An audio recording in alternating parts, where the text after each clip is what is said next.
নমস্কাৰ ছাত্ৰ ছাত্ৰীসকল আজি 28 তাৰিখ 10টা বজাত ৰিজাল্টটো দিব তোমালোকৰ এইচএছ ফাইনেল সেকেন্ড ইয়াৰৰ ৰিজাল্টটো দিব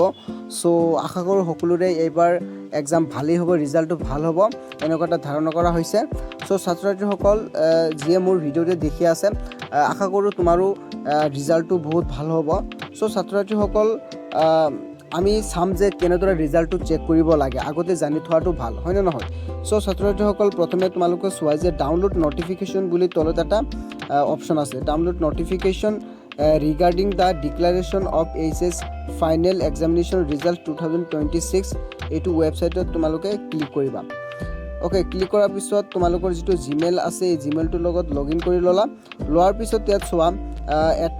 12টা লিংক আছে ওকে সো 12টা লিংক আছে এই লিংকৰ ভিতৰত তোমালোকে যিকোনো এটা লিংকত ক্লিক কৰিব বিচাৰে কিন্তু মই ৰিকমেন্ডেশন কৰিম যে তোমালোকে 7 নম্বৰ যিটো লিংক আছে এই লিংকত তোমালোকে ক্লিক কৰিবা okay so whenever you click on this then you able to get this type of interface এনেকুৱা ধৰণৰ এটা ইন্টাৰফেস ওলাব ইয়াত চোৱা কেইবাৰটো ভোট আছে ওকে কেইবাৰটো ভোট আছে আৰু হিয়তৰ কি কৰিছে অলৰেডি ডিক্লেয়াৰ কৰি দিছে ৰিজাল্টটো ওকে সো ইয়াত চাব পাৰা ৰিজাল্টটো ডিক্লেয়াৰ কৰি দিছে সো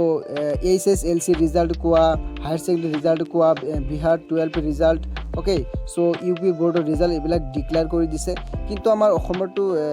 এইচএসৰ এতিয়াও বাকি আছে সোৱা ওপৰত নট ডিক্লেয়াৰ্ড বুলি দিছে অপচন ওকে সো ইয়াত তোমালোকে কি কৰিবা ক্লিক কৰিবা আসাম এইচএস যিটো ৰিজাল্টৰ যিটো অপচন নট ডিক্লেয়াৰ্ড বুলি কৈছে তাত তোমালোকে ক্লিক কৰিবা সো যেতিয়া তোমালোকে ক্লিক কৰিবা শুনাইছে যে আসাম এইচএস ফাইনেল ৰিজাল্ট 2026 ইয়াত চোৱা ৰোল কোড আছে ওকে চাৰিটা ডিজিটেল ৰোল কোড থাকে এইটো তোমালোকে তাত ভৰাই দিবা আৰু ৰোল নং আছে তাত তোমালোকে ভৰাই দিবা ওকে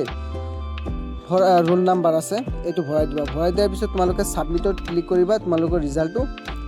পাই যাবা ওকে সো মৰমৰ ছাত্ৰ ছাত্ৰীসকল আশা কৰোঁ তোমালোকৰ ৰিজাল্ট ভালেই হ'ব so best of luck so thank you for watching my video we will meet in the next video